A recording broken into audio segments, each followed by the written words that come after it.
What's up? What's up? It's your boy Domuto. We back with another video today. Watching Plus. What if the human Z fighters became Saiyans? Part 3. Let me know. There was a part 1.5. Let me know you want me to watch that. I don't think it didn't look interesting to me, but whatever. If y'all want to watch it, I'll go back and watch it. But we're gonna watch part 3 right now, and we'll get into it. Make sure you like, comment, subscribe, and there you go. As the dust of the amazingly powerful final explosion from Tien and Vegeta settled, Piccolo, Goku, and some of the other Z fighters returned to see the damage of the blast. The radius was expansive, and the island itself had been scorched and leveled to the point of being a few inches underwater now. And the area was still steamy from all the evaporated water and moisture. There were absolutely no traces of Majin Buu left. Goku whistles at the damage that had been done, but seeing as the danger was avoided now, he decided it was best to go out and gather the Dragon Balls to revive Tien, Vegeta, and Yamcha, and anyone else who could have been hurt during all this. Right. Hearing his plan, Krillin is a bit hesitant about reviving the two formerly possessed fighters. But in a rare showing of seriousness from Goku, he explains that the two had saved the day and countless lives through their sacrifice. They made a mistake, yes, but they had to be given a second chance, especially after this. He was willing to bet they were sent to Otherworld and not Hell, in fact. Though, if you're being honest with himself, that probably was untrue. Krillin accepts his argument reluctantly and holds his tongue as the Dragon Balls are gathered.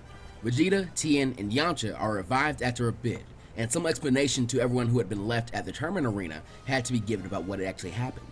Once this is done, Tien bows and pushes his face onto the ground as he begs Yamcha and the others for their forgiveness, especially the children. Almost everyone doesn't really know how to react to this, but Yamcha sighs as his easygoing attitude causes him to forgive his friend almost instantly. He understands feeling inadequate, and as such, he isn't that mad at him, and he knows that can really bother and eat away at you. Then, seeing how Vegeta is just blushing and crossing his arms while looking indignantly, Tien punches him in the side and tells him to apologize as well. Vegeta growls before unfolding his arms and bowing his head at the very least, and he also gives a very curt apology as well. It seemed like the two of them had talked about apologizing while in Otherworld. Goku chuckles at the annex, and everyone else seeing that Vegeta of all people is apologizing are a bit more keen to forgive the man. It'll be about as fast as they did in canon at the very least, but they will be forgiving him. Goku, for one, is very happy to see that Tien and Vegeta have made amends and that Yamcha and somewhat Krillin have forgiven each other. It seems like everything's going to be okay now. So, with that, he challenges them all to a fight. The tournament had been ruined for them by Babidi's plot, but right now, he wanted to test them all, each one of them. Gohan too. He was really only knocked out after challenging Majin Buu, and Kibito had easily been able to fix them all up, and maybe get him a Zenkai boost as well. Actually, Goku was so excited, he even wanted to take on the kids. This makes Goten very excited to fight his dad, as well as exciting the young martial artist Buri. Goku powers up to Super Saiyan and tells them all to come at him. The adult Z fighters wouldn't waste any time and rush in for the battle, with the children zooming in soon after them. The battle raged on for a while, with Goku treating this more as training for the others and just enjoying the fight as a whole. As their powers ramped up to try and match what he was at, so did his, until he was ready to unveil a brand new form of Super Saiyan that shook the world. When fully transformed, Goku was definitely stronger than Majin Buu, and those fighting him had felt their own abilities and strength grow and multiply from the fierce battle. When all was said and done, Vegeta and Gohan were really the only ones with enough energy to stand on their own 2 feet, but even they were drained of ki. Goku knows that he couldn't think of a better way to use up the rest of the energy he had for his 24 hours on Earth. As that energy begins to dissipate and he feels himself being pulled back to the other world, he says his goodbyes to everyone and bids them farewell. And so, the status quo returns. But over time, there will be some major changes. The most jarring of which is the fact that Tien makes the decision to become human again. Whereas Yamcha and Krillin felt their Saiyan biology had served to make them better men by making them more driven and confident, Tien felt it had greatly amplified his more negative qualities, like his jealousy, anger, and battle lust. Even Vegeta hadn't gained complete control over his darker impulses, and he's been a Saiyan his entire life. Remember that after renouncing the Crane School and the life of an assassin, Tien spends a lot of the King Piccolo arc in a state of remorse and wanting to redeem himself. But in that arc, he never killed one of his best friends, or worse, threatened his other best friend's child. So turn the dial of that arc up to about a 13, and then you'll see where Tien's psyche is in terms of remorse. Aside from this, just about all the Z fighters begin to take their training much more seriously. Mostly Yamcha and Krillin do this. They realize they are wasting their potential as Saiyans by not keeping their training up to a more intense degree, and they begin to do so way more. In the past 7 years, their families and children had eaten up a ton of their time, But with the children now being older and somewhat independent, that draw was significantly lessened. And for Krillin, he always had 17 and 18 around for his spar, or even to take care of Marin if need be. But they're not too gung-ho about that all the time. As for Yamcha, he actually had a few options, but he could honestly pay Videl to babysit Kurizu. She's a high schooler, but with her dad being so rich, this means she didn't really have to do this for money, but more to spend time with the younger girl. I could really see the two of them having a sisterly bond. Vegeta was always going to keep up his training, but now it appears that he and Tien have formed a bond that has persisted even after Tien becomes human again. This actually means that they regularly begin to train together. They get about as close to friends as Vegeta can really get with someone, and their rivalry had only gotten stronger, yet more positive. Tien being human would slow his growth as opposed to Vegeta's, but his skill and technique usually made up for this. And as time passed on, with these changes, Tien feels a lot more at peace with himself. Gohan would also continue his training, and would actually ramp it up a lot after his loss to Majin Buu. And Videl, who he had actually started to full-on date at this time, was very happy to help him do that. And his and her superhero careers are much more ramped up in this timeline because of this. Trunks is finally able to begin hanging out with Goten and the girls, and all the kids do keep up their training to a pretty decent degree. This is mostly due to Buri, where Trunks and Goten would usually begin to lose a bit of interest in fighting at this time. Buri still holds a lot of love for the martial arts, as is how her family bonds, and with Tien starting his dojo, with a very helpful endorsement from Mr. Satan as a favor to Yamcha and his family, she had become a teaching assistant in that dojo. So she was definitely not going to fall out of love with fighting anytime soon. Buri also develops a more heated rivalry with Trunks, which she isn't really aware of that is actually a crush, while Launch and Bulma find it really funny, as that's how Launch used to act with Tien years ago. The other kids just pretty much enjoy life as kids. About 3 years down the line from here, and Gohan finally proposes to Videl. In reaction to this, Chi-Chi had already felt that Goku should have returned to life, and now she's very gung-ho about him coming back to life. She gets in contact with King Kai and begins to nag the entire afterlife about Goku coming back to life to see his son get married. It finally gets so annoying that Goku and Piccolo are basically evicted from King Kai's planet and forced to return to life. And from there, he does start his farming business, and it isn't too rare to see him sneak off to King Kai's for a quick workout sometimes. So, all in all, life was good, but it was also a bit boring. 1 year later, and on the day of Bulma's birthday party, something actually does happen. On a mysterious world, an alarm of some sorts goes off and rouses an eccentric and powerful creature from his slumber. After going through his morning routine, he sits down to have a meal with his attendant and tells him about a premonition he's had. He struggles to find a term that he knows. He knows what he's trying to say, a super Sai, before his attendant cuts him off and says, Super Saiyan God. The deity cheers at this and claims that that is exactly what he was trying to say. In response to his god, the angel uses his staff to show him the fight between Gohan and Cell, and explains that a Super Saiyan God awoke 11 years ago by accident, and the supposed deity never exhibited the power again. Hearing that, Beerus freaks out and begins to yell and berate Whis for not waking him up earlier, and pouts as he's missed the Super Saiyan God. Whis rolls his eyes, as waking him would have just resulted in a cranky god that he would have to clean up after, and he never saw the Saiyans as interesting enough to go and investigate them. That said, he tells Beerus that the Saiyan God resides on Earth, and Beerus instantly says to set course for the planet, and Whis goes off to make a lunch for the trip. On the world of the Kais, Kibito and Shin realize that Beerus has woken up, and that he's on the move towards the Earth. They relay this information to King Kai, who is currently hosting Goku during one of his workout sessions. In turn, he decides to warn Prince Vegeta, hoping he'll be the least likely person to piss the God of Destruction off. He's also going to try and keep Goku here on his planet to keep him away from Beerus, but that'll be kind of difficult. Luckily for him, if and when Goku hears him, Beerus won't be showing up on King Kai's planet, so he can probably make up a lie and appease Goku's curiosity at some point. When King Kai finishes his message to Vegeta, he is actually shocked at the name Beerus and accidentally stops in the middle of his sparring match with Tien. The three-eyed human lands an open shot to the solar plexus and doubles Vegeta over. Once getting his breath back, Vegeta explains the situation to Tien, and the two warriors go out to try and find the god to make sure that nothing too bad happens. This would, however, go a lot like in canon, with Vegeta realizing who Beerus is, and Bulma arriving to invite the god to the festivities. As soon as Whis and Beerus see Gohan, they make a beeline to him and express interest and ask him about the Super Saiyan God transformation and how he did it, which just confuses him. That is until they get a whiff of the food and this distracts them. So they begin to eat while also trying to do their investigation. But their priorities are about 95% food and 5% Super Saiyan God. Beyond that, a lot of their questions are inaudible because their mouths are full. Tien and Vegeta try to keep everyone in line around Beerus and Whis.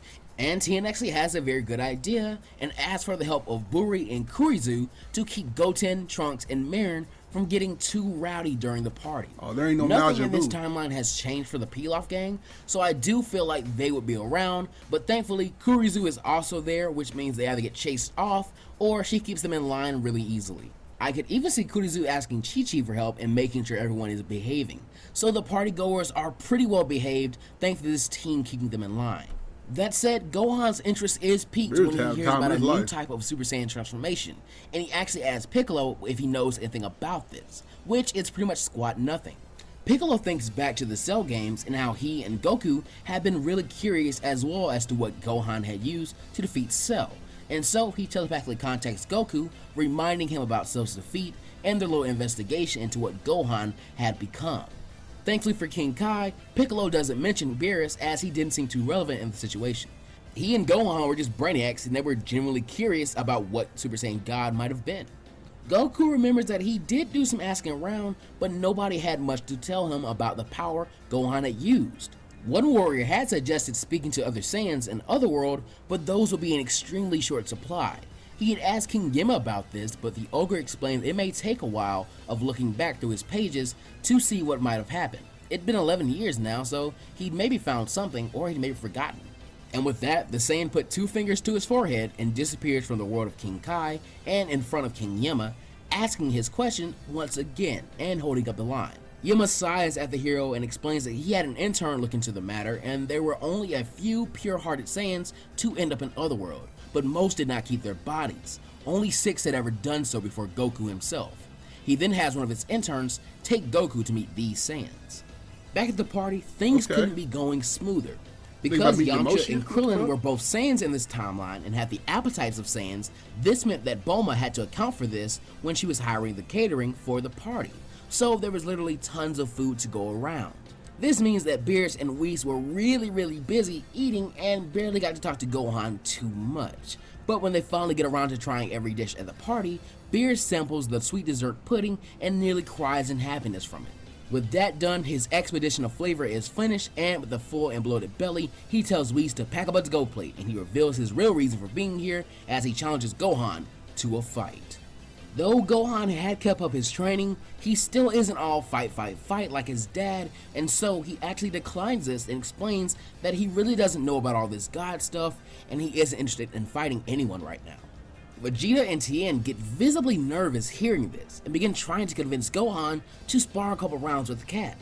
Beerus simply sighs and calmly explains that in that case, he'd have to destroy the planet. Gohan grows a bit more agitated at hearing this and reiterates that he has no idea what Beerus is talking about and he doesn't want to fight. At being refused once again, the God of Destruction is growing angrier and angrier, making Tien and Vegeta even more anxious. But there is nothing they can really do about this. Damn. Trying to break the tension or genuinely wanting to fight the cat, the drunken world champ Hercule decides if the cat wants a fight, then he'll give him one he'll never forget. He then gets into his stance before throwing his patented dynamite kick directly into Beerus' face. The god is not amused. He simply taps Hercule with a claw and the man turns into lifeless dust. The entire party freezes.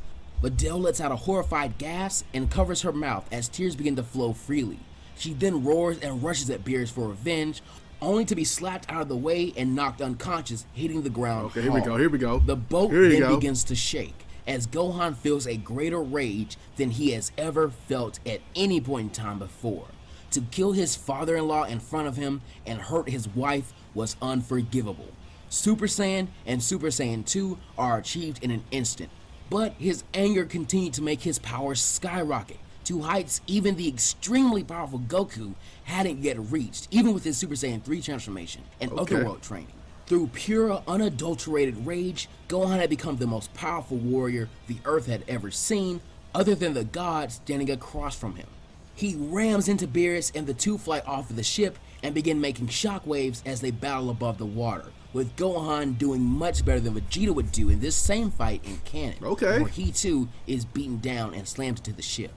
Seeing Gohan's courage, Vegeta and Tien say the hell with it, and the rest of the party goers capable of fighting rush the cat god and are taken out with less effort than Whis is taking to lift his fork.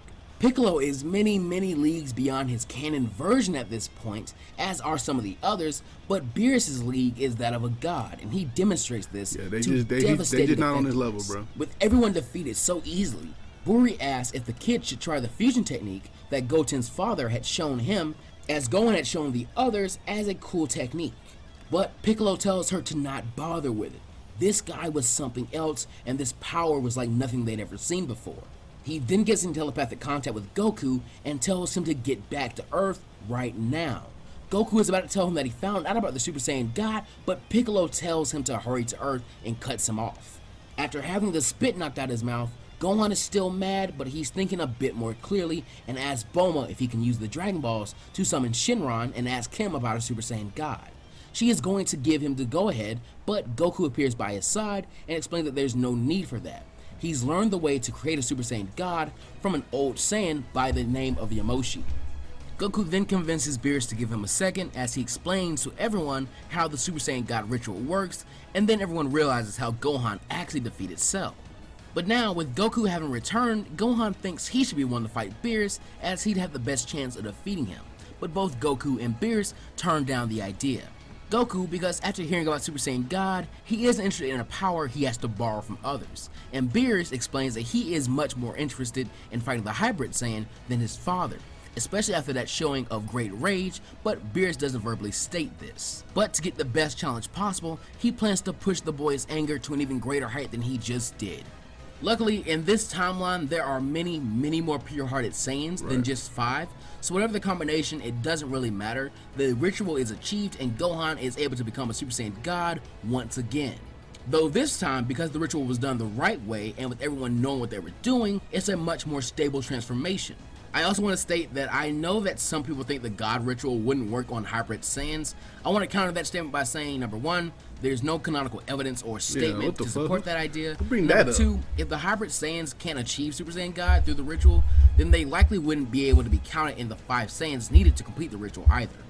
Also, I won't be using traditional power levels for these characters beyond this point. Instead, I will use a similar scaling method to Toriyama's Goku is a 6, Beerus is a 10, and Whis is a 15 statement. And since nothing in this timeline has changed Beerus, he remains as a 10, while Gohan hasn't gotten to the same level of strength as the canon version of Goku had at this point. So without his rage, his base god power is a 4.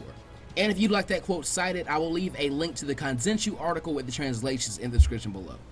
Now, Beerus starts off the battle a lot like he did with Goku in their canon battle, trying to train and kind of coach Gohan on how to use his new and extreme power. But he is much more taunting about the situation than he was in canon.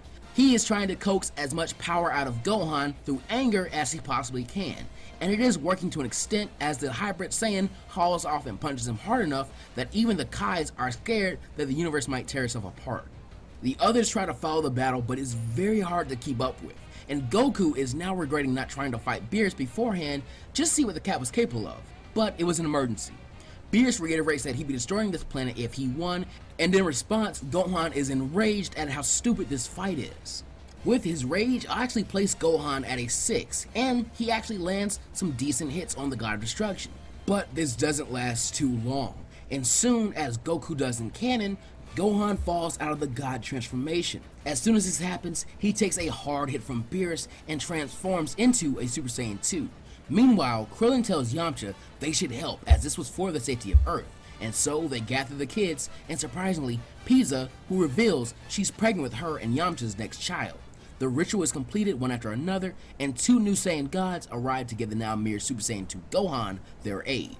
I will place Yamcha and Krillin at a 3, but their martial arts mastery, different techniques, and great teamwork allows them to really entertain Beerus. Yamcha destroys his multiple Cataclysm orbs with his Spirit Ball, making them detonate on top of Beerus. Krillin tries to blind him, but Beerus is actually able to fight with his eyes closed. Not perfectly, but decently enough to where he's not being hit too much, and he's delivering some pretty good attacks. Initially, Beerus was annoyed by the interference, but this was actually fun, and gave Beerus an idea. There were more Saiyans down there. And so, he orders the other 2 adult Saiyans to complete the ritual as well and come and fight him. While this happens, Beerus adds to the tension by forming a huge blast over his head that Gohan, Krillin, and Yamcha know for a fact they won't be able to stop, but they're going to try and do so anyway. Goku and Vegeta scramble to complete the ritual, putting their pride away for a second. While watching this, Tien, for a second, regrets becoming human once again, as he feels extremely useless right now. Beerus acts as a ticking bomb by making the huge orb grow every second he waits, as Vegeta finishes the ritual and flies up to attack the god. He then smirks and throws the massive spear of destructive energy towards the earth. Gohan, Krillin, Yamcha, and Vegeta struggle to push back the massive orb of destruction, but this seems nearly impossible. Everyone calls out to their saviors as Goku completes his ritual and flies up to help as well, with Videl calling to Gohan that he can't let their child die before it's even born. Gohan's eyes shoot open and he's instantly re-energized. His godhood reactivates and he yells out to his father and friends that they had to make one good push as a team. The 5 gods all agree to this, even Vegeta, who typically would not do something like this. The 5 gods then begin to charge up their individual attacks. For Goku, Yamcha, and Krillin, it was their first ever godly Kamehameha. For Vegeta, a godly Final Flash, and for Gohan, it was a massive anger and love-fueled God Masenko. These 5 attacks combined and were actually able to push back Beerus' orb back onto the cat himself. This causes the God of Destruction to be pushed back with enough force to go careening into the sky, upper atmosphere, and out of sight. And then, it got quiet. Everyone waits with bated breath as Yamcha and Krillin can't maintain their God forms any longer, and the seconds tick by. But Beerus still wasn't back. Whis flies up and explains that Beerus seemed to have fallen asleep during their attack as he must be pretty tired. He carries his and Beerus' bento boxes and bids everyone farewell as he goes to retrieve the god and return to their home. This was definitely a fight that would satisfy the God of Destruction. Using his staff, he taps on the ground and is able to reverse Beerus' killing of Hercule, bringing him back to life. He and Beerus then disappear and everyone sighs in relief. That is until Goku starts up another fight with everyone while he still has his god powers. Battling against Goku is easier than Beerus, but the God Key seems to awaken something in all of them, and they end up being able to call on the power of God at will. Back on Beerus' planet, the cat stops feigning being asleep and chows down on his bento box, while he and Whis talk about how smart it was to send Hercule away and make it seem as if he killed him to make Gohan mad. He decides he'll take a quick nap for about a year and return to the Earth. These Saiyans were a real hoot, and their food was incredible. But that plus Ultra fans will all be leaving the story off for right now. So just a few quick things. Number 1, I know people won't love the whole Tien becoming human again thing. Trust me, he's going through a character arc just like everyone else in this story, and he will not become irrelevant. Number 2, did you enjoy this minimal? This was tough. This was tough right here. I like the direction he's going in right here. To Krillin and Tien, Krillin and Yamcha with God forms is funny, but whatever. But yeah, I can't wait to see the next one. Make sure you like, comment, subscribe. Check out the last chapter right here. Check out another video you might like right here, and I'll catch y'all next time. Peace.